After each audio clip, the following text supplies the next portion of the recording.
makom-makom orang di akhir zaman nanti, ya. Jadi bukan melihat nur paling tinggi, meskipun sebagian ulama mengatakan itu paling tinggi karena itulah yang terakhir dia capai, ya. Saya yakin anugerah Allah tidak ada batasnya, mungkin di atasnya ada lagi, tapi inilah pembagiannya. Satu misali, dua surah, bentuk yang sesuai riwayat, tiga nur.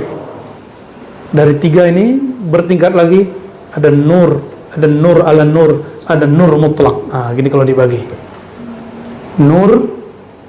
Nurun ala nur, an-nur al-mutlak. Nur oleh cahaya aja, itu cahaya Nur Muhammad SAW. Nurun ala nur, nurullah, an-nur mutlak.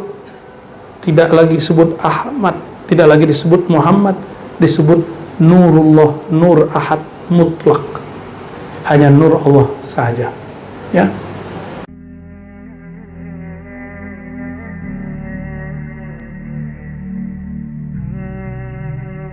Al-fasl al-awwal fi fadilatil haji wa fadilati Makkah wal Madinah wal Bait wa shadd ar-rihal ila al-mashahid.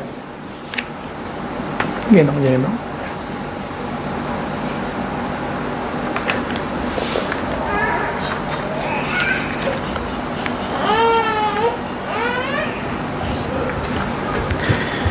Qala Allah Ta'ala wa adzin fin nasi bil hajj.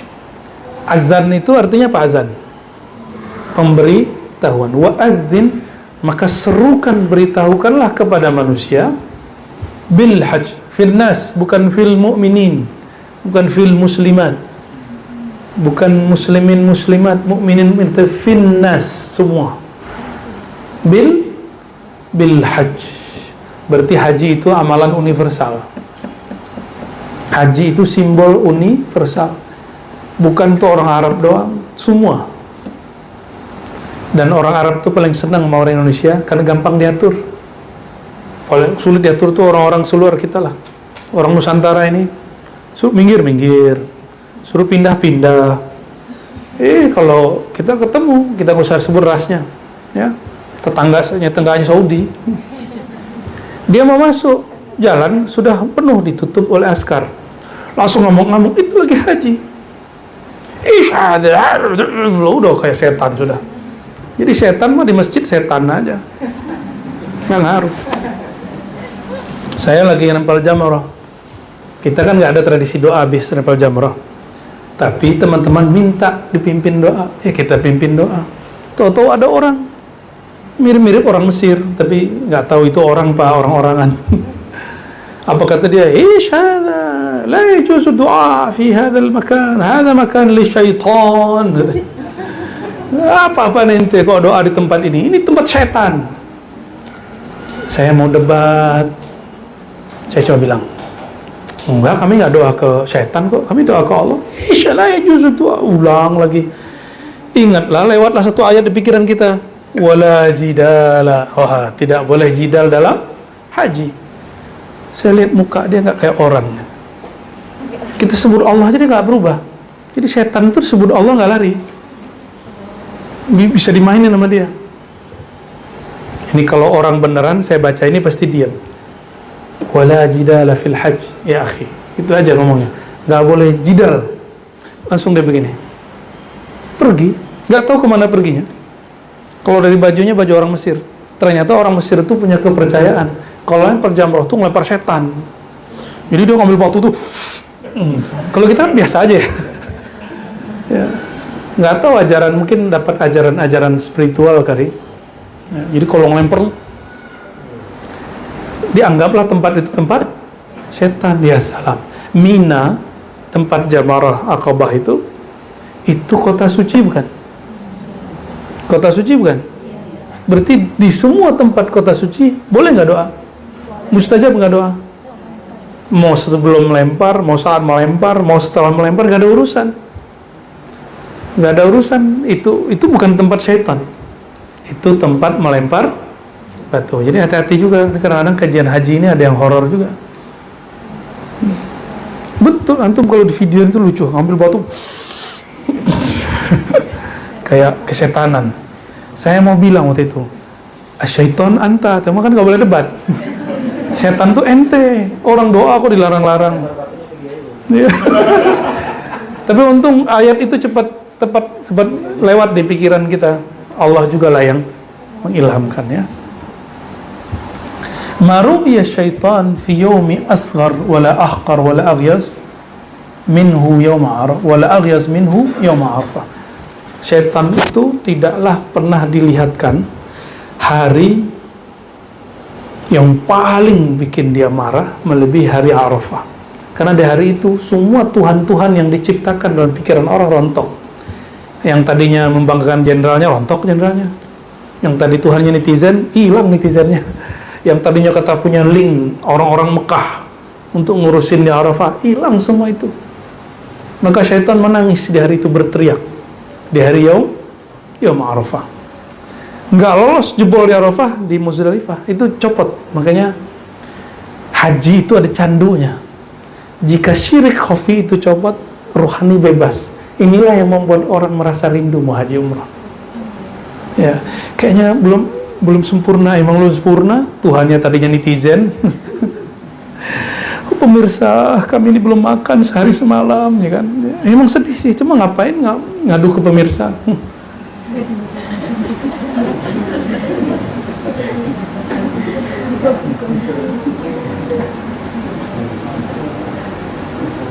Man kharaja min baitihi hajjan aw mu'tamiran famata ujra lahu ajrul hajjil mu'tamir ila yaumil qiyamah. Ini hadisnya tidak sampai derajat sahih. Siapa yang keluar dari rumahnya niat haji dan umrah mati, Allah akan alirkan pahala haji umrah sampai kiamat. Ya, makanya banyak orang niat mati mau haji umrah. Ada satu riwayat yang juga dhaif, tapi boleh dipakai. Siapa yang ingin ya mati di Madinah, falyamut, ya, maka matilah di sana. Gimana caranya? Bukan bunuh diri pastinya. Tapi di Mina itu ada orang bunuh diri. Tahun kapan gitu? Kan dia naik ke atas, kan dibangunin naik ke atas. Dia naik ke pagar sampingnya, turun. Ya bayangin aja ada orang bunyi jatuh, blok, gitu. Tulangnya lemuk semua. Dikira mati situ, mati masuk surga kali. Idza wafaqa, kata masyayikh imam kita salafus salih, idza wafaqa yaumal jum'ah yauma arafah ghufira li ahli arafata kullihim. Nah, ini ada perdebatan mengenai haji akbar ya. Haji akbar bagi ahli hakikat ketemunya hari Arafah dengan hari Jumat. Tapi guru saya Kiai Mustafa Yaqub dulu menentang itu. Kata beliau, Al-Hajjul Akbar atau Al-Yaumul Akbar itu ada setiap tahun. Setiap hari Arafah, walaupun itu Senin, Selasa, Rabu, Kamis, Jumat, Sabtu, Ahad, ada lagi hari. Ada lagi hari di luar hari itu. Jika Arafahnya hari itu disebut Haji Akbar. Ya. Tapi itu perbedaan ahli riwayat dengan ahli hakikat. Guru saya Kiai Mustafa Yaqub ahli riwayat. Di ahli riwayat di Quran kan begitu aja. Yaumul Hajjil Akbar gitu kan di Quran. Wa huwa afdal yaumin fid dunya. Namun saya tidak menentang atau cenderung ke siapa. Saya cuma mengambil logika sederhana. Hari Jumat disebutnya Sayyidul Ayyam.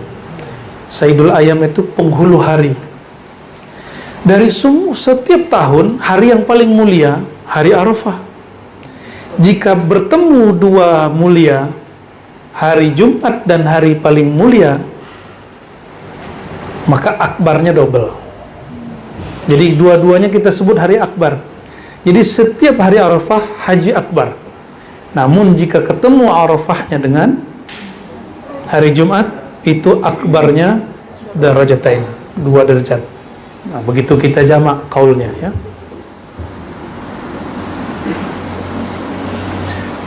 Yaum Arafah itu disebut wukuf.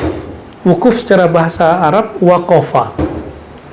Waqafa yaqifu waqfan wukufan. Apa arti waqaf? Coba kalau baca Quran, waqaf artinya apa waqaf? Berhenti. Kalau kita ini tanah wakaf, itu boleh diambil lagi. Kalau udah wakaf, hatta pemerintah nggak punya, yayasan nggak punya. Nah ini hati-hati nih orang yayasan ribat nih, Bu Ketua dan anggota, Pak Bendahara. Ketika ngurusin tanah wakaf itu bukan punya kita. Jadi nggak boleh mencintai tanah, nggak boleh senang tanah wakaf. Karena wakaf itu lillah, sederhana sih, coba aja deh nanti. Ya. Dan wakaf disesuaikan dengan apa yang diniatkan pewakif. Syukur-syukur pewakafnya pakai mutlak. Yang penting untuk kemaslahatan agama. Udah kita bebas, yang penting agama. Nazirnya bisa berubah. Ya. Nah, sayang sekali Sholatiyah di itu Ma'had Ahlus Sunnah terakhir yang masih bertahan di Mekah itu dijebak, nggak tahu dijebak atau apa, diperkarakan soal wakaf. Mereka dapat dana dari pemerintah, tapi nggak mau diambil, dibiarin aja di rekening. Setiap tahun ada audit, dikira duit ini tidak dimanfaatkan untuk wakaf, tapi untuk urusan pribadi. Akhirnya dimasukkan ke pengadilan, diambil alih oleh pemerintah. Maka madrasah Sholatiyah, madrasah Ahlus Sunnah terakhir yang bertahan di Mekah sudah nggak ada. Sekarang online mungkin. Ya. Dulu Syekh Yasin ngaji di situ. Syekh Yasin Al-Fadani.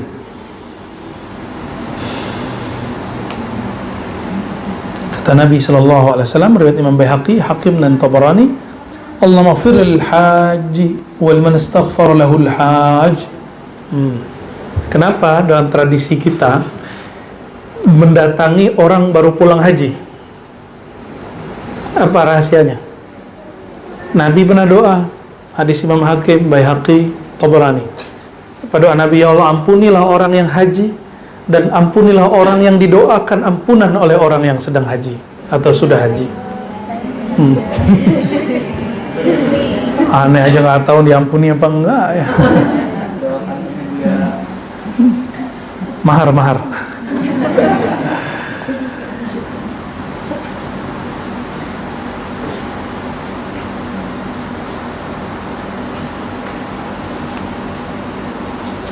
Diriwayatkan anna Ali bin Muwaffaq, ya. Ali bin Muwaffaq ini ahli ibadah sezaman dengan Imam Bukhari, wafatnya 265, ya. Hajja an Rasulillah SAW hujaja. Ini amalan diperdebatkan oleh ahli fikih, tapi mereka sepakat bahwa ini sah. Diperdebatkan itu anjurannya, menghajikan Rasulullah. Aneh gak nih? Hajja an Rasulillah SAW hujaja. Dia menghajikan Rasulullah SAW sekian kali haji. Ini amalan siapa? Ali bin Muwaffaq, bukan Ali bin Abi Thalib, ya. Qala faraitu Rasulullah SAW fil manam. Lalu aku bermimpi ketemu Rasulullah dan bertanya. Lalu beliau berkata, ini disebut hadis mimpi, bukan hadis Nabi. Ya ibna Muwaffaq, hajajta anni? Qala qultu na'am. Wahai ibnu Muwaffaq, betulkah engkau menghajikanku? Lalu beliau menjawab, betul wahai Rasul. Qala labbaita anni? Apakah engkau bertalbiyah untukku? Talbiyah untukku itu ini. Labbaik Allahumma labbaik, labbaika an. Dari siapa? Saya datang ya Allah memenuhi panggilanmu, mewakili. Namanya membadalkan. Ya, mewakili siapa? Dan beliau menyebutkan labbaika an Rasulillah sallallahu alaihi wasallam. Ini pun saya belum ngamalin ya. Antum jangan amalin duluan, kita aja belum ngamalin. Qala qultu na'am, betul aku bertalbiyah mewakili engkau ya Rasulullah. Qala fa inni ukafiuka biha yaumal qiyamah. Akhidun biyadika fil mawqif fa udkhilaka al jannah wal khalaiqi fi karbil hisab. Wahai ibnu Muwaffaq, aku akan membalasmu hari kiamat dengan mengambil tanganmu di mauqif. Mauqif itu padang mahsyar, tempat berdirinya disebut mauqif. Mauqif itu simulasinya wukuf. Maka wukuf di Arafah, wukuf itu amalnya, tempatnya disebut mauqif. Ya, tempatnya disebut. Jadi simulasi akhirat, padang mahsyar hisab perjalanan sampai selesai itu di mana? Ada di padang Arafah. Padang Arafah, padang mahsyar. Padang mahsyar tempat berdirinya, tempat duduknya disebut mauqif sama. Yang di Jabal Rahmah dan sekitarnya itu padang Arafah, tempat duduk, tempat berdiri, panasnya bukan main. Panas. Jadi kalau orang bilang matahari itu beneran. Udah ditanamin pohon sama orang Saudi. Ya, cuma ada yang iseng, ih pohonnya bagus ya, itu dipotong. Rusak, nadam nih itu. Ya. Panasnya bukan main. Ya. Udah jendralan habis semua. Kami makan depan WC. Nggak ada jorok-jorok, udah selesai sudah. Yang penting makan sedikit, ada tenaga, jalan. Ya. Pindah tempat, cari tempat yang adem. Ya. Ada orang yang nggak mau keluar. Saya ingin menikmati rasa panas itu gimana. Kita bisa aja dalam maktab, tapi merasakan panas itu luar biasa sekali. Jadi setiap nafas, ya Allah, ini baru mauqif di Yaum Arafah. Gimana mauqif di Yaumul Mahsyar? Ya. Jadi nggak sempat ngeluh, Di saat orang-orang pada ngeluh, saya nggak sempat ngeluh. Karena setiap nafas di situ itu gambaran nanti nafas kita di sana. Orang yang ngeluh di padang Arafah, nanti dia ngeluh juga di padang mahsyar. Ya. Semoga semua yang hadir ini Allah takdirkan berhaji. Ya. Amin. Ya, amin ya rabbal alamin. Nggak berhaji minimal berumrah lah. Dengan cara apapun. Rezeki itu lain dengan gaji. Masih ingat? Kalau gaji cuma berapa juta, tapi kalau rezeki berjuta-juta. Ada orang nggak tahu, nggak pegang duit tapi berangkat. Ya, kalau Allah berkehendak. Ya. Siapa yang menghendaki seseorang berangkat? Allah. Maka boleh nggak iri kepada orang haji umrah? Nggak boleh. Lalu kata Nabi, wahai ibnu muwaffaq, hari kiamat aku balasi engkau. Dengan cara apa? Aku ambil tanganmu, aku tarik engkau dari mauqif, aku masukkan engkau ke dalam surga. Ini belum dihisab, nggak dihisab, nggak diazab, nggak ngelewatin sirat, lewat cuma dia nggak sadar. Wal khalaiqu fi karbil hisab, makhluk sedang dihisab, engkau sudah lewat. Jadi semua amalan yang terhubung dengan Nabi SAW itu amalan langsung Nabi tanggung orangnya di akhirat. Ya.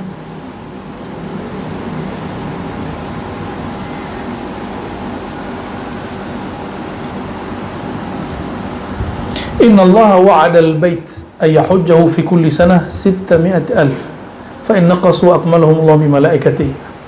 Ini riwayat tidak sampai derajat sahih. Ya. Jadi disebutkan bahwa Allah itu menghendaki, menjanjikan setiap tahun ada 600,000 orang haji. Tahun ini lemah toh?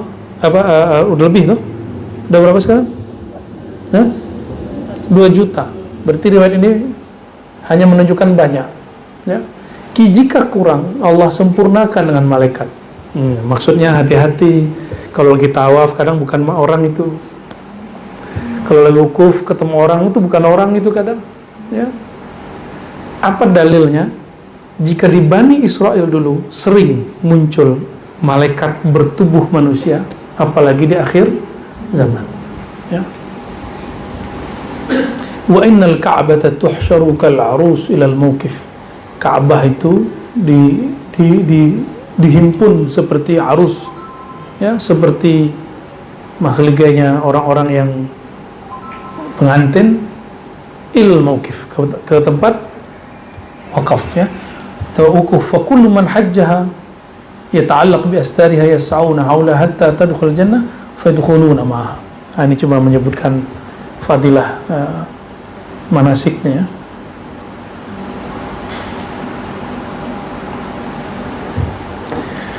Di riwayat Imam Ahmad, kita kalau pergi tawaf itu dianjurkan mencium, kalau nggak namanya istilam. Istilam itu, ya, ada yang pergi coba tapi nggak yakin, udah nyampe pala itu balik lagi, udah nyampe keluar lagi kelempar. Ya. kurang yakin. Berangkat sendiri aja.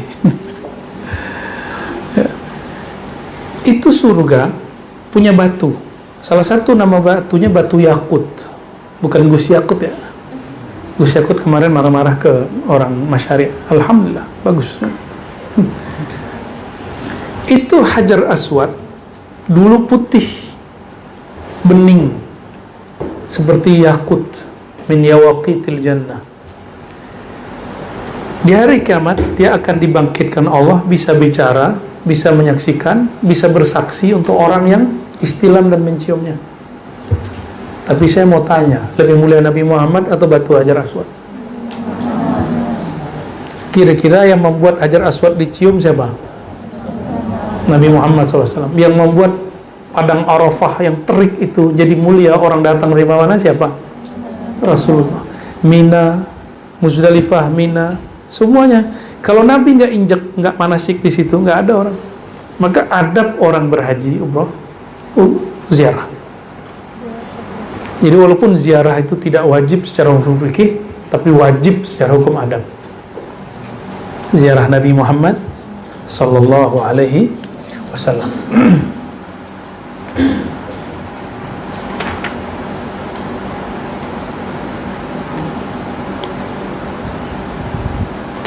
Ini kita loncat ya. Di halaman 69-nya, wa yuqalu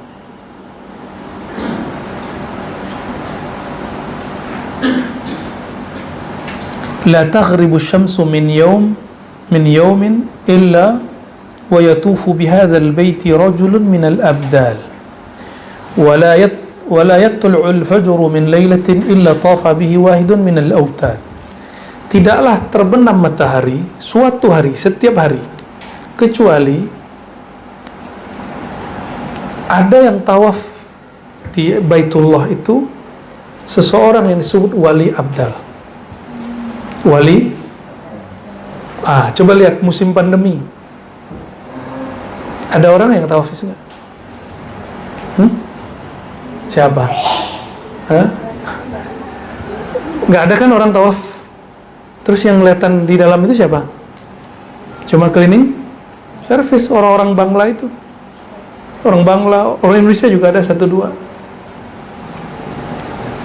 Coba lihat mereka ngapain. Dia bersihin muter lah. Itulah cara wali-wali nyamar. Nyamar jadi cleaning service.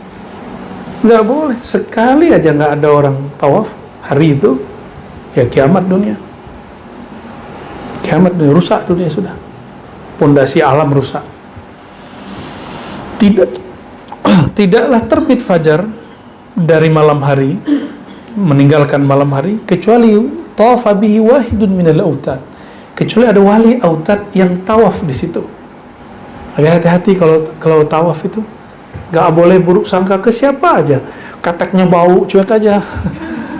Ya, ketek orang Indonesia ini bau nih.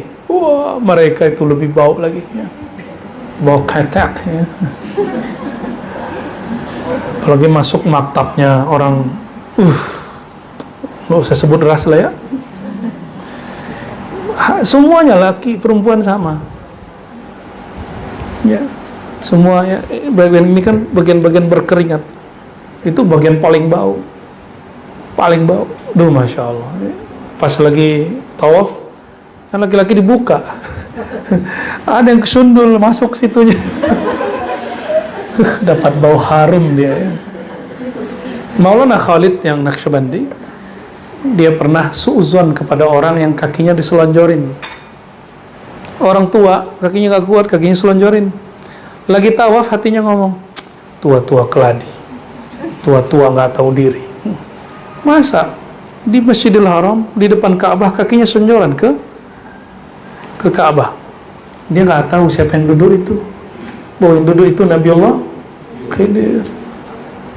Biasa, dia kan masih murid waktu itu. Tawaf aja. Selesai tawaf, kita dianjurkan sholat di belakang makom Ibrahim. Sekarang jangan langsung sholat di belakang itu, dihajar orang nanti. Ya, mundur ke belakang, ada tempatnya. Nah, sholat di situ. Nah, beliau selesai sholat, tahu-tahu sampingnya orang itu. Di mana siapa? Di makam Ibrahim. Nah, apa yang terjadi? Terjadilah dialog di situ. Kamu kan orang yang suzon sama aku, kira-kira gitu. Nggak boleh lagi, kan tawaf itu hitungannya sholat. Nggak boleh suzon sama orang. Nah, terjadi dialog panjang, dia minta maaf segala macam, lalu dia minta isyarat. Wahai Tuan Syekh, tolong isyaratkan saya berguru ke siapa. Di riwayat lain disebutkan si yang orang tua itu langsung ngomong, kamu cari guru ya di sini. Gurumu tidak di Mekah, gurumu sekarang di India. Keturunan Umar apa keturunan Utsman. Maka dia berangkatlah. Nah, di perjalanan berangkat itulah beliau debat sama orang Syiah, debat sama Mu'tazilah. Nggak boleh sangka ya. Dan yang paling aneh nih teman-teman, lagi tawaf di Quran kan disebutnya, wa minan nasi may yaqulu rabbana atina fid dunya hasanah. Di antara orang-orang itu banyak yang berdoa, dia hanya kepikiran urusan dunia. Ya Allah, aku lagi nyalek, ya Allah, tolong. Nah, ada yang lagi bisnis, kepikirannya bisnis aja. Nah, di situ perlu ada mursyid yang bimbing kalau lagi doa. Jangan hanya doa dunia, doa akhirat. Ternyata yang paling gampang, Rabbana atina fid dunya hasanah wa fil akhirati hasanah. Ya. Tapi kebanyakan enggak. Antum kalau udah nyampe di sono, belangnya kelihatan semua. Doanya pasti urusan duit, yang belum nikah pengen nikah, yang lagi usaha biar usahanya lancar. Oh, itu jadinya ya, enggak lebih. Itulah tempat multazam ya. Namanya apa? Multazam. Apa yang dia minta itu dia pasti yakin. Dan kami dapat ijazah musasal juga multazam dari seorang syekh di Mekah, dan beliau mengatakan, tidaklah aku doa di multazam kecuali ajaballahu anni. Allah ijabah kepadaku. Tapi multazam maknanya apa multazam? Tempat orang yakin berdoa di situ. Maka ada multazam makani, multazam tempat, itulah antara Hajar Aswad dan pintu. Ada multazam maknawi. Multazam maknawi itu apa? Dibagi dua, ada waktu, ada hal. Waktu itu ma bainal azanain, antara dua azan dan iqamah. Itu waktu multazam, mustajab. Ada hal lagi bantu orang. Dan wallahi ya, aqul lakum innallaha la yaqbal an kasratil hujjatahum illa birahmatin fi qulubihim.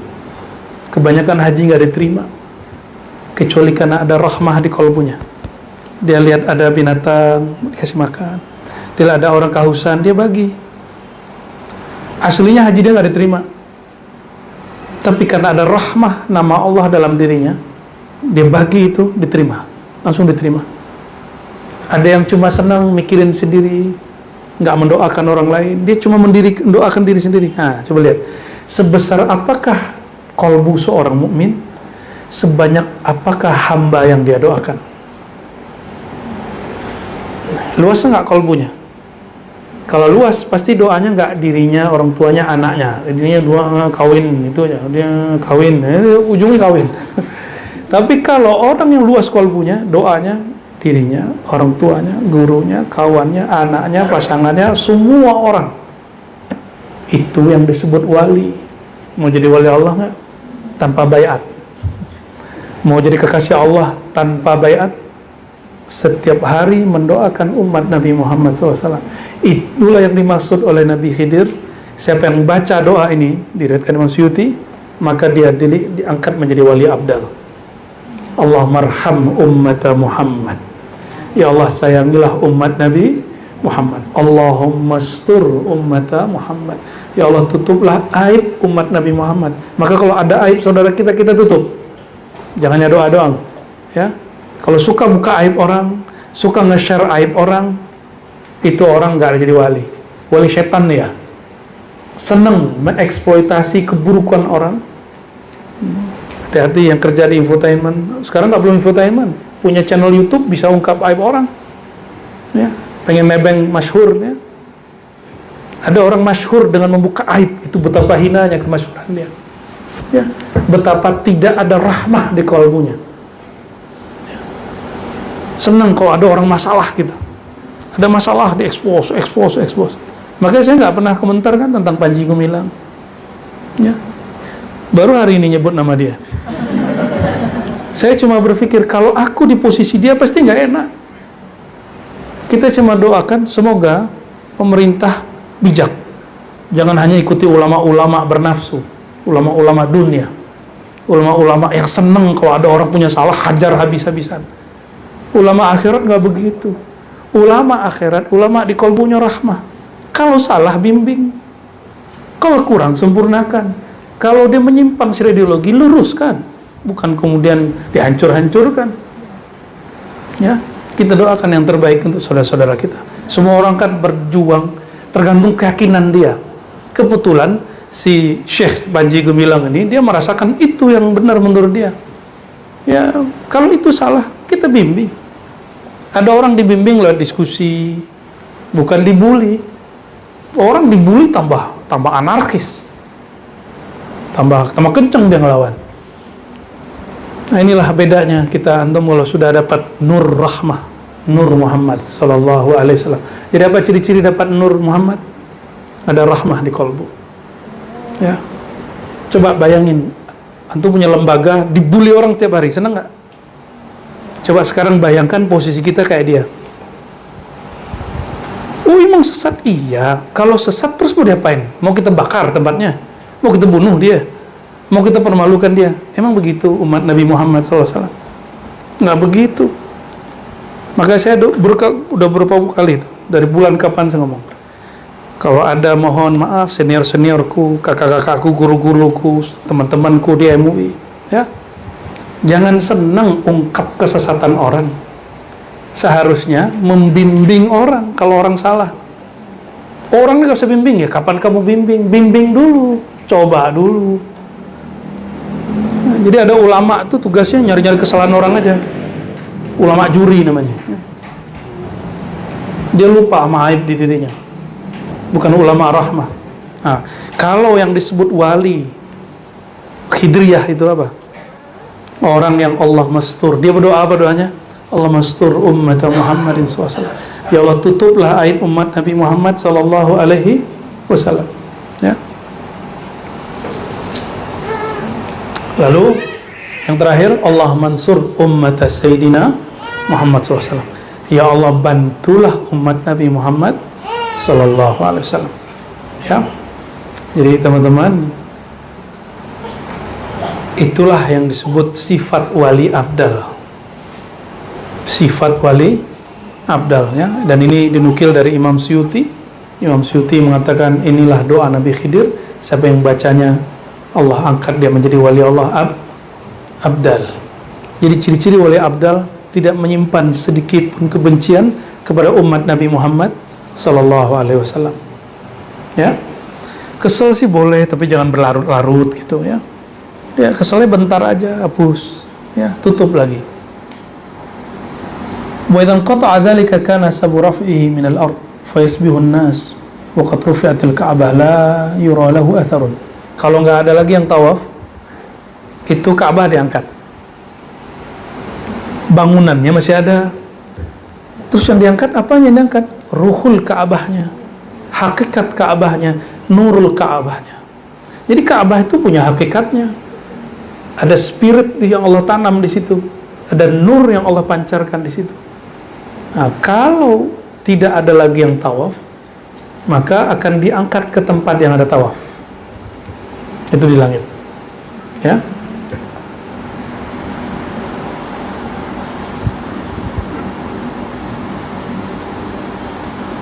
Jadi kalau Ka'bah itu kiblatnya tubuh kita berkiblat kemana? Ya. Kalau kalbu kiblatnya kemana?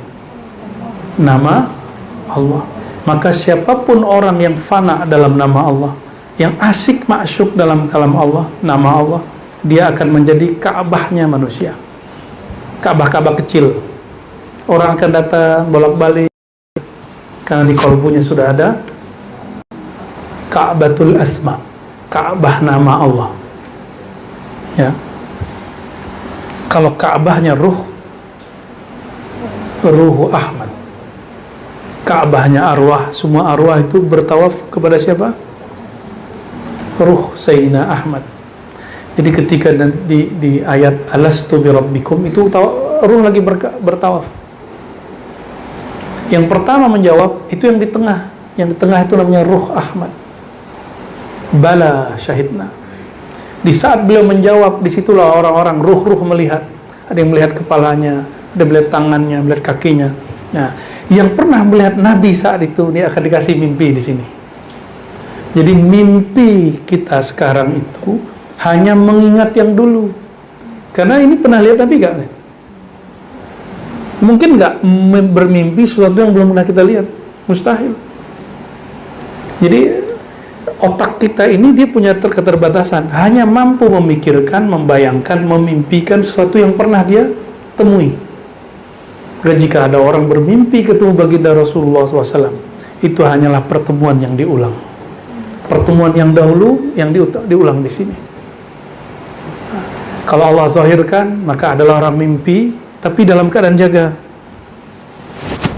Nah, ini tingkatan orang melihat Nabi SAW. Ada yang melihat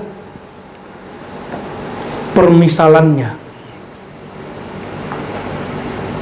Permisalan itu bisa bentuk. Maka satu malam, orang yang hadir malam ini, di jam yang sama, detik yang sama, bisa mimpi ketemu Nabi. Orang Jawa melihatnya pakai belangkon. Orang Betawi, bukan Betawi, Sunda itu apa namanya itu? Terus Sunda ngeliatnya pakai, ada juga belangkon-belangkon Sunda itu ya.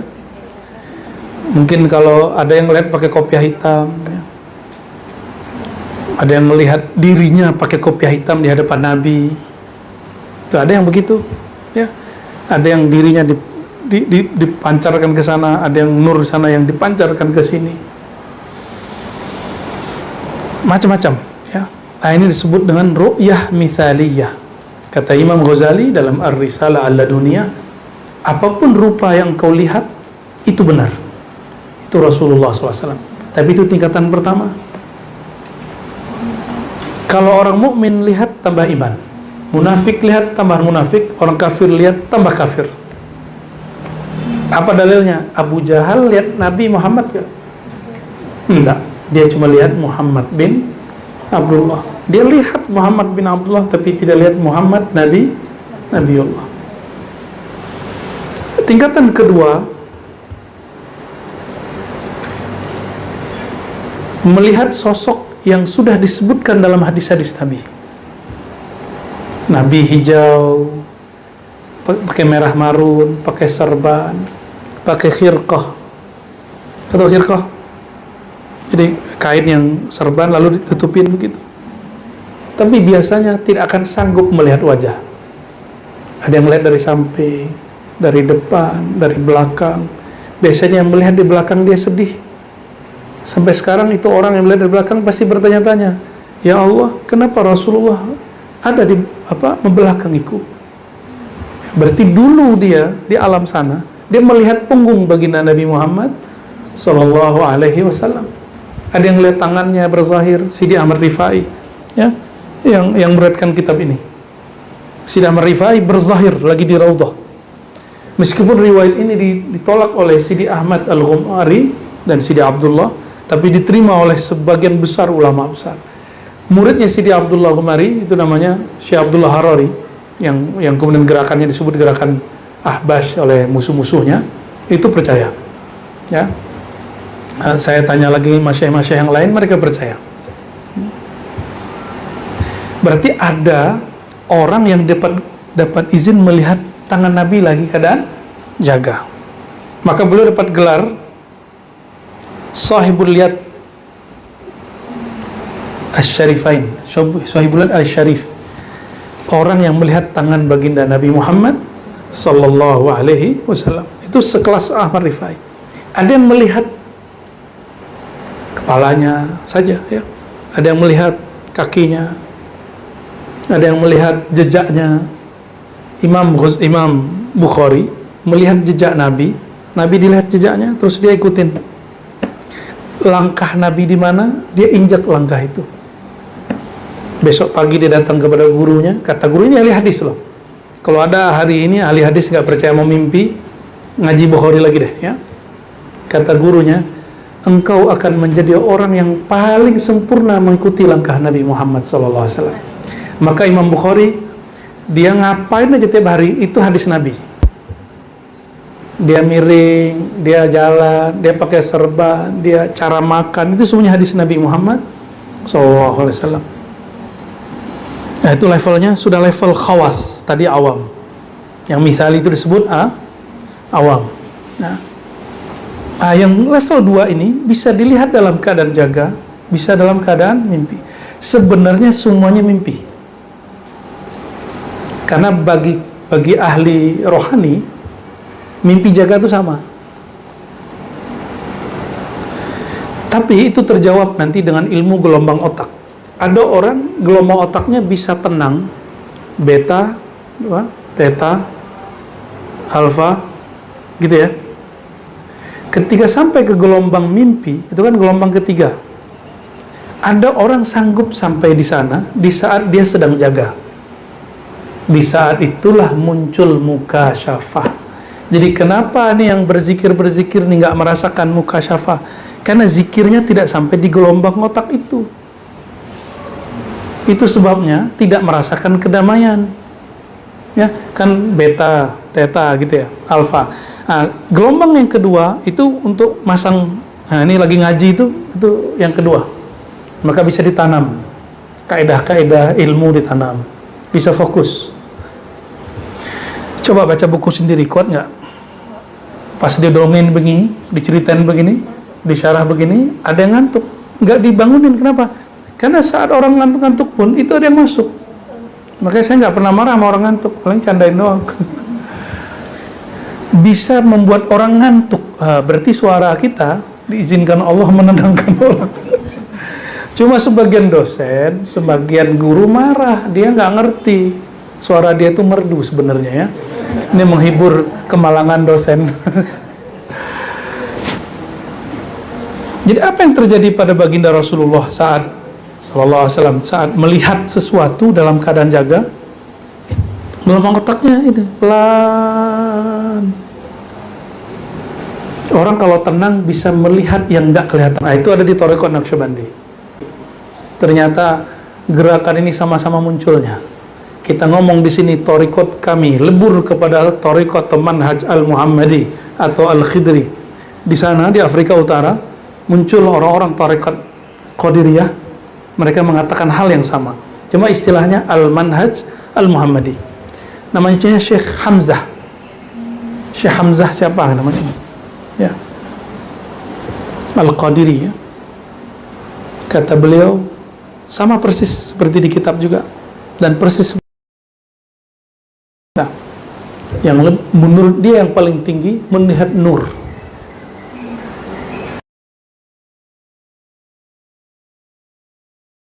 Samawati wal ard. Allah lah nur langit dan bumi. Tapi saya pernah melihat itu dan saya tahu di situ dikasih tahu, diilhamkan di atas ini masih ada lagi. Maka kami memberikan zawaidnya, tambahan ta'liq.